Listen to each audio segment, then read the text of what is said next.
Welcome to Alaska Weather, a production of Alaska Public Media and the National Weather Service, Alaska Region.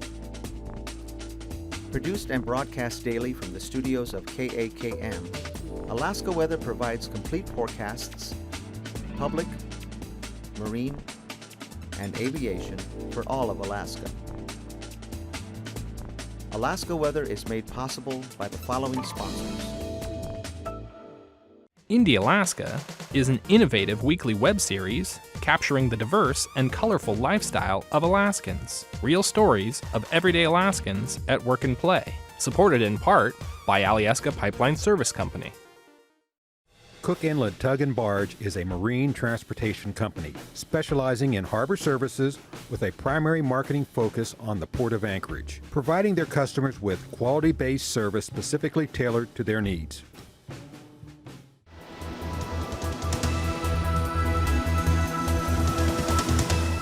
The National Weather Service. Good evening, I'm David Kramer here with your Alaska weather. As always, please visit our website at arh.noaa.gov. Get any updates to our forecast there, or check out any of our many watches and advisories that we have out for the state right now. You can also call our weather info line 1-800-472-0391. Get updates to the forecast through that means as well. And you can follow us on Facebook and on Twitter. Taking a look now, we'll take a look at some of those warnings. We'll start off down in the southwest part of the state. We have some advisories out there, all winter weather advisories. For the Bethel area and the Kuskokwim Delta, we do have a winter weather advisory out for blowing snow there. And then we have some more blowing snow north of Dillingham and also some snow there. And then winter weather advisory for snow as we get further up north into the Aniak area. Now those are along the coastline there by Bethel is going to expire around 6 p.m. this evening, so pretty soon. And the other two advisories in that area are going to expire 6 a.m. tomorrow morning.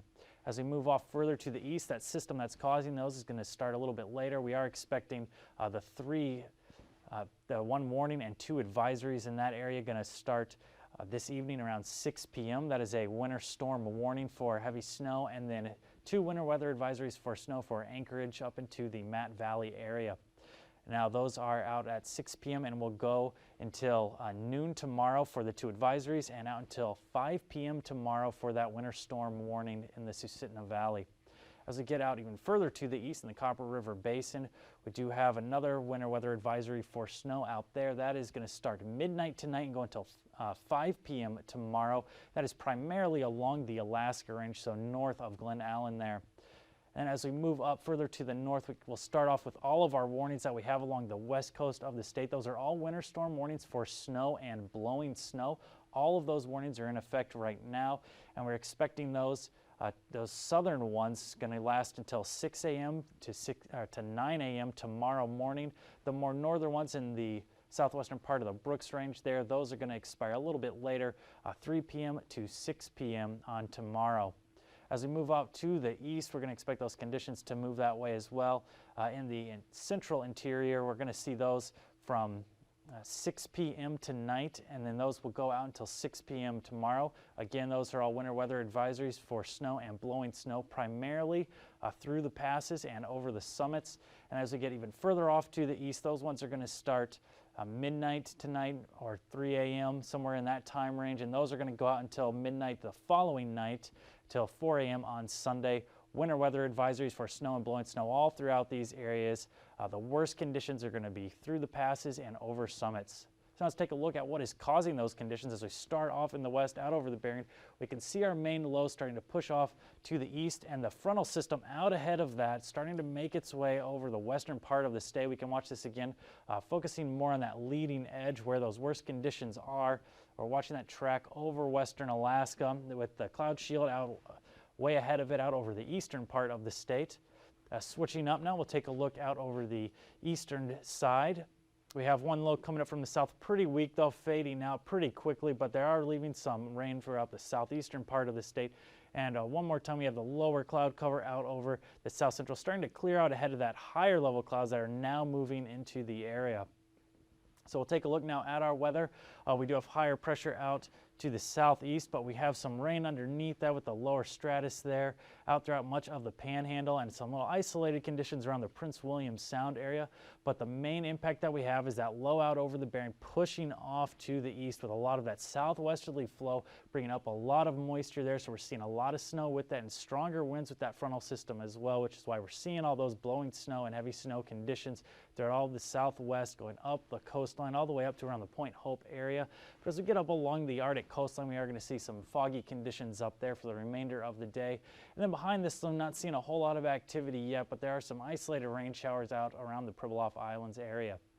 So you look at the forecast for tonight, we're expecting that low to track up into the Kotzebue Sound area, and the frontal system associated with that low now draping down through the central part of the state, bringing those conditions further to the east, as we saw with those advisories expanding out there. A little bit lighter out ahead of the system, but we are expecting that snow to continue to push in throughout the night, and then rising up to around the Brooks Range, but not a lot of activity along the North Slope coast, but a lot of blowing snow behind the system with the stronger winds coming in with that southwest flow off the water and some of the sea ice there, bringing in a lot of snow.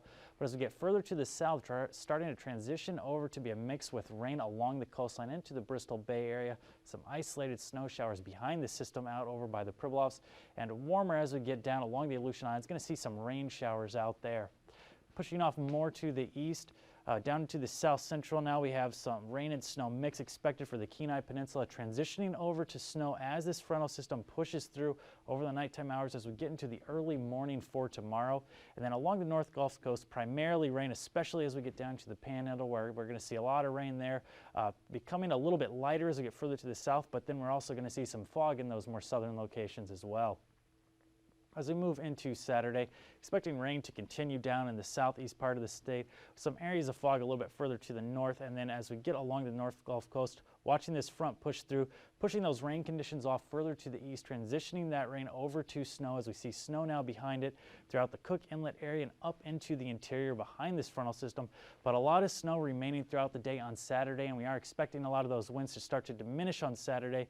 But for much of the early morning time, a lot of those stronger winds could see some of those blowing snow conditions tapering off to becoming more showery as we move out later into the Saturday time frame. But now we're going to start to see some of that snow make it up to the Arctic coastline ahead of this frontal system.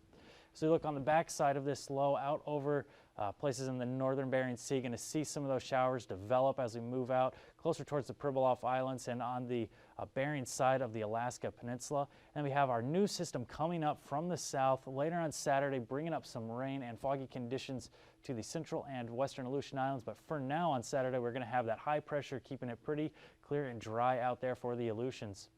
Then on Sunday, we do see this system approaching from the south, starting to bring some warmer conditions, transitioning that snow over to be more a mixture of rain and snow. But as we move out further to the east, northerly flow, bringing in some showers all along the west coast of the state, down into the Alaska Peninsula, out over the Bering Sea as well. As we move out over much of the mainland part of the state, widespread snowy conditions, but not as heavy as we had been seeing the previous days, but still quite a bit around the area, going down into the south central, with the heaviest being around this main low pressure system in the Prince William Sound area. As we look down into the southeast, going to see continued rain there, starting to get a little bit colder now as we're starting to see a rain and snow mix in the Yakutat area, but the rest of the Panhandle should be pretty much all rain for Sunday. For our temperatures as of 2 p.m. this afternoon, primarily in the lower to mid 40s, Ketchikan 45 degrees, Yakutat at 42 degrees. So we move out into the south central part of the state, we are seeing temperatures in the 40s along the Gulf Coast, but as we get further to the interior, in the mid 30s there, Talkeetna a little bit lower, 32 degrees, and Glen Allen actually a little bit higher at 39 degrees. Moving into the interior this afternoon, primarily in the mid-20s most locations. At the park, a little bit warmer, 31 degrees there. Going up through the pass, we do have 9 degrees. Colder there at Arctic Village, 3 degrees, and all well below zero along the Arctic coastline. Wainwright at -20. Moving down into the Kotzebue Sound area, temperatures primarily in the single digits, getting up to right around 10 degrees. Taking us down into the Norton Sound area, right around 30 degrees there. Nome a little bit colder, 27 degrees. But as we get into the YK Delta area, seeing temperatures right around freezing there, just a little bit above. Bethel and Kipnik both 33 degrees. right around freezing Bristol Bay area, but as we get into the Alaska Peninsula, we had temperatures in the upper 30s there, getting up to around 40 as we get closer to Cold Bay.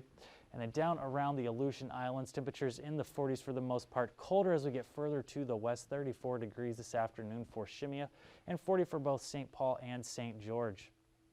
Our lows for tonight going to stay in those lower 30s, dropping all the way down to 28 for Shemya, then only getting down to the mid to upper 30s as we get further off to the east, right around freezing. Expected low for tonight for the Bristol Bay area, down in the 20s for the Kuskokwim Delta, down into the teens for the Yukon Delta, and then down right around 20 degrees for much of the Seward Peninsula. Colder as we get further to the north, Point Hope down to 2 degrees tonight, and staying below zero, but actually a little bit warming expected for the nighttime along the Arctic coastline. And as we look out over the interior part of the state, in the 20s for the most part, warming as we get further to the south, in the mid-30s for much of the south central, and mid-30s for the majority of the southeast, only dropping down to around 40 at the southern tip of the Panhandle. So look for our highs tomorrow, getting up into the 40s again for the Panhandle, warmest furthest to the south. Then in the mid-30s for much of the south central, lower 30s for much of the interior, and getting up to right around 20 degrees through the pass, 17 for Arctic Village, and all above freezing expected highs for tomorrow along the Arctic coastline, with 10 degrees expected for Dead Horse and Kaktovik. And then as we move along the west coast of the state, up into the mid-20s for the most part, all the way down into the YK Delta, mid-30s as we get down into the Bristol Bay area, and right around 40 throughout much of the Aleutian Islands until we get out to Shemya, still remaining colder there, only getting up to right around freezing. Looking now at our aviation forecast, we have MVFR conditions widespread throughout much of the Aleutian Islands, with IFR conditions along the west coast of the state with all those blowing snow conditions that we're going to see out there for tomorrow. And then we have some IFR conditions along some of the Alaska range as blowing snow conditions impact those areas as well. And then we have some IFR conditions in the Prince William Sound area with some of that heavier snow moving through, but widespread MVFR conditions going all the way down into places of the northern part of the Panhandle. Looking at the passes now, AKwx should be MVFR throughout the day as well as Adigan Pass. Then we have Lake Clark and Merrill both going to start off IFR but improve throughout the day to become marginal. Rainy Pass should also start IFR but improve to become marginal, as well as Windy Pass. Isabel Pass also going from IFR to MVFR. Mentasta Pass similarly IFR to MVFR conditions. Tanita Pass improving from IFR to MVFR. Quite the trend here. Another one going from IFR to marginal. And then we have Chilkoot and White both remaining MVFR throughout the day.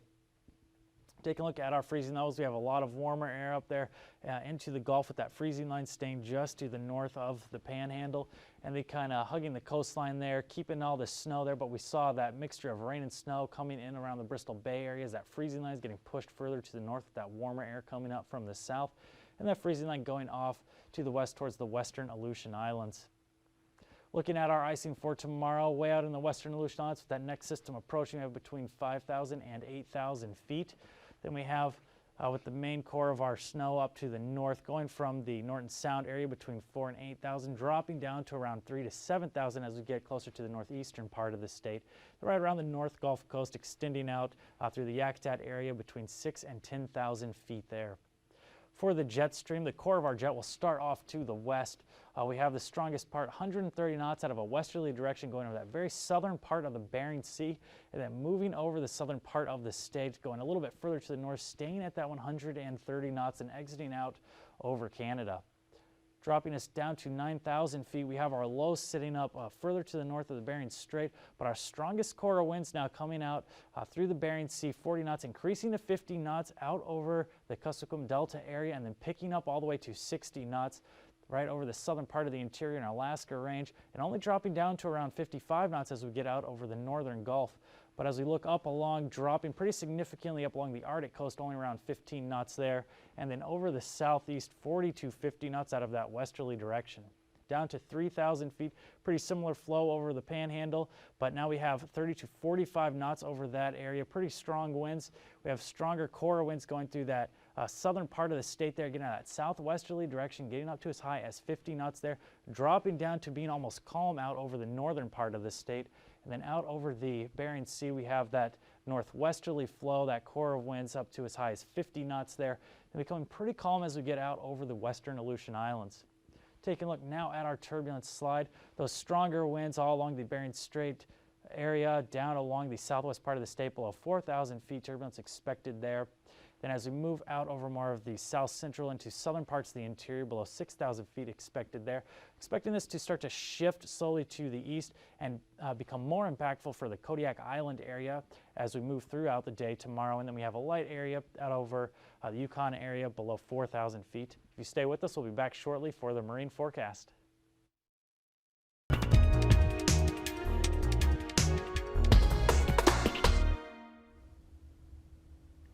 Good evening, everybody. My name is Mary O'Connor, and I'm with the Alaskan Aviation Safety Foundation. And I also manage the Aviation Safety Program at the National Institute for Occupational Safety and Health here in Anchorage. This evening, we are happy to have Jenny Sandlin on our show. Jenny is an air traffic controller with the Anchorage Air Route Traffic Control Center, also known as CENTER. She is also part of the Alaska Region Safety Outreach Team. Jenny, welcome to Hangar Flying. Hi. A mid-air collision north of Anchorage recently shook the flying community. There's been a lot of work done with the frequencies that pilots use to talk to each other in the Mat-Su Valley, and they've worked to try and make communications between pilots a lot clearer. So, in addition to following these frequency guidelines, are there some things that pilots can do to add a level of safety in their communications? The message that we would like to get out is the role that ATC can assist in. And I don't think it's very well known out in the valley just how good our radar reception is and the services that we can provide out there. We have very good radar in the valley. Anchorage Approach Control can see airplanes out there in the Wasilla area, Big Lake, almost to the surface, down to about 200 feet. Oh, wow. A little bit higher out in Palmer, but not much. As they get out in the mountain areas real close to those hills, it gets a little difficult, but radar is very, very good out in the Wasilla area, so that is definitely a role that we could play is to provide flight following out in the valley. So what would a pilot need to do to get this kind of help with air traffic controllers? Well, simply once the pilot goes airborne out in the valley, they can contact approach control on frequency 19.1 up to the north. They're also able to provide radar flight following to the south of Anchorage on 26.4, but out in the valley it's 19.1, and they can simply go airborne and contact approach control and let them know that they're requesting flight following services. The typical, who are you, call sign and your location and the request for flight service, flight following to the destination. And what if they're not actually going to a destination? Say they're going to do some sightseeing or just fly around, maybe do some practice maneuvers. That works as well. That's a little more difficult, but they can just in plain language speak that to the approach controller that they're talking to and describe, where they're going to be maneuvering and at what altitude. A lot of pilots are hesitant to talk to air traffic controllers. A lot of them think that they're bothering air traffic control or that you have something else that's more important that you should be doing. Is this the case? I believe that's true. I believe that's a true perception, but that is exactly what we're there for. That's our job, is to work these pilots, the flying public, and it doesn't say that we only work IFR traffic. We also work VFR traffic, and so yes, that's a perception that we need to get over. Would it ever be possible that you're too busy to provide those services to pilots? There is that possibility, depending on the staffing. If staffing for some reason is short for that day, there could be a difficulty in splitting sectors, but it doesn't happen that much. Now, as we get into summer and traffic gets a little busier, there could be those occasions where the controller, it is an additional service that they provide, so there's a possibility that they might be too busy. However, I would wait, and pilots can tell when the controllers are really busy. Things start to slow down, they can put that request back in again. or if they're if they're flying outside of approach control's airspace and then into Anchorage Center's airspace, they'll have a new controller out there too, and they can just contact Anchorage Center on 2555 and request with that controller to pick up flight following. And if they weren't sure about where that area might be where they would transition over, would that be something that approach would hand them over and tell them what frequency they should turn to? So if they are working with approach control, yes. Approach control can hand them over. If they were not working with approach control previously, then they would just get that off their sectional charts. They would know where those boundaries are. And would a pilot have to have a Mode C transponder in their aircraft? That is another perception that is out there right now that you hear a lot of pilots, my husband included, was he had no idea that not being transponder equipped that he could get flight following out there. We have primary radar out in the valley. Like I said, very good radar. The target looks a little different, but no, you do not have to have a transponder. You do not have to have Mode C in order to get flight following. Helpful, yes. Required, no. Okay, well that's some very helpful information, especially for pilots that might be new, they might not be comfortable talking on the radio, or they just might not be familiar with procedures around Anchorage. So thank you for being with us, Jenny. We look forward to having you on our next show and learning about what you do with the Alaska Region Safety Outreach Program. Thank you. Ladies and gentlemen, thanks for supporting the Alaskan Aviation Safety Foundation and Alaska Public Media. Please remember us when you apply for your permanent fund dividend with Pick, Click, and Give. Until next time, fly safely.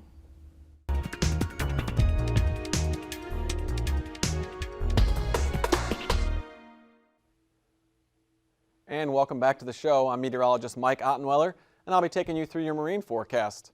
Let's start out with the sea ice. As you can see, pretty much neutral movement since yesterday. We do expect it to pretty much hold there through the weekend, and then as we see colder temperatures build in next week, that's when we'll see a little bit more advancement to the south towards Nunivak and Pribilof Islands. Now into southeast Alaska, looking at your forecast for Saturday. In the inner passageways, expect southwest to southerly flow 20 to 30 knots as you get towards Lynn Canal, and seas will build on the way to the north 4 to 6 feet. Out over the coastal waters, south to southwest flow anywhere between 15 and 20 knots, and seas will be building here through the day, going from 6 to about 8 feet in the afternoon. On into Sunday now, over the coastal waters, west to southwest flow anywhere between 20 and 25 knots, and you'll see seas on the order of 8 feet, building up as high as 13 feet near Yakutat. Towards the inner passageways, 20 to 35 knots out of the south or southeast, all the way up into Lynn Canal, 35 knots, gale force winds there, and seas will be on the order of 4 to 7 feet.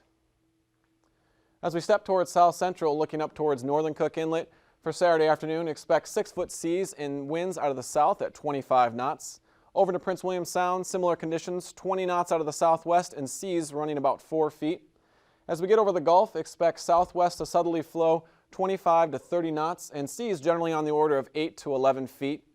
West of Kodiak Island and Shelikof, expect westerly flow 25 to 30 knots, becoming a little bit more southwesterly as you get into Cook Inlet, and seas between 7 and 9 feet. As we see that cold front sweep through the area on Sunday, expect conditions to switch to more of a west to northwest direction. Expect northwest for northern Cook Inlet and Prince William Sound, 15 to 20 knots, and seas 3 to 4 feet. Out over the open waters, expect westerly flow 30 to 40 knots, seas building now between 10 and 14 feet. And then for the southern portion of Cook Inlet and down into the western Barren Islands, 25 to 35 knots out of the west and seas anywhere between 6 and 10 feet.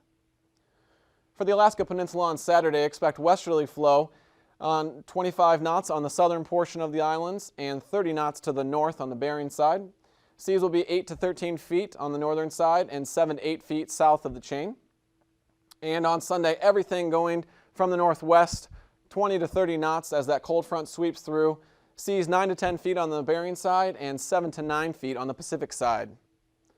As we step into the Aleutians on Saturday, you can expect anywhere between northwest to westerly flow for the eastern portion of the Aleutians, 15 to 25 knots, with seas on the Bering side 10 to 13 feet and 9 to 10 feet south of the chain.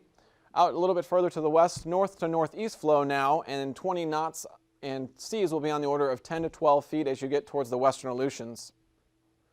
On into Sunday, winds become a little bit more variable as we start to see some influence from that low pressure that will be building down here south of the chain, but we do expect north to northeast flow for the eastern portion of the Aleutians, 15 to 20 knots, and then increasing as you build out towards the western Aleutians, 30 and 45 knots out towards Shimia. Seas will also be on the increase from east to west, 6 to 10 feet here in the eastern portion, building all the way to 14 to 18 feet as you get towards Shimia. For the west coast of Alaska, expect between 30 and 45 knots as that cold front sweeps through, and that'll be out of the west to northwest. Seas generally between 10 and as much as 18 feet by the Pribilof Islands. On into Sunday, everything northwesterly there as well, 20 to 30 knots, and seas coming down 9 to 12 feet now. For the for the Arctic coast of Alaska, look for northerly flow along the Kotzebue Sound, 30 knots, becoming northeasterly to easterly, 20 to 25 knots towards the Arctic coast. And on into Sunday, winds relaxing up there, anywhere from 15 to 25 knots, and generally out of the north or northwest. So recapping tonight's forecast, this strong area of low pressure will move across the state, and as it does so, it's going to continue to bring snow and blowing snow along with this cold frontal boundary that will basically be bisecting the entire state of Alaska. As we see that push to the east, we'll see conditions change from a rain-snow mix to all snow overnight through parts of the Anchorage hillside and into the Susitna Valley. Blowing snow advisories and snow advisories, as well as some warnings, have been posted, and you can check your local website at weather.gov/Alaska to see the latest on those. For Sunday, expect that front to continue to work its way to the east just slightly and the colder air to finally start to wrap in behind that. Snow showers and some blowing snow will continue for the western portion of the state, while rain and a rain-snow mix continue for the southeast into the northern Gulf. Our next system starts to build in Saturday and finally into Sunday. We see it at 1,002 millibars there, starting to bring some rain-snow mix into the western Aleutians, while snow showers continue with cold air starting to filter in across the state. Expect temperatures to start to run anywhere between 10 and 20 degrees below normal next week. Thanks for watching and have a great night. These forecasts are to be used for planning purposes only. Call 1-800-WX-BRIEF for a formal pre-flight briefing. Always file a flight plan before you go flying. The U.S. Coast Guard Auxiliary urges you to leave a float plan with a friend or the harbor master before you go boating. Alaska Weather is made possible by the following sponsors.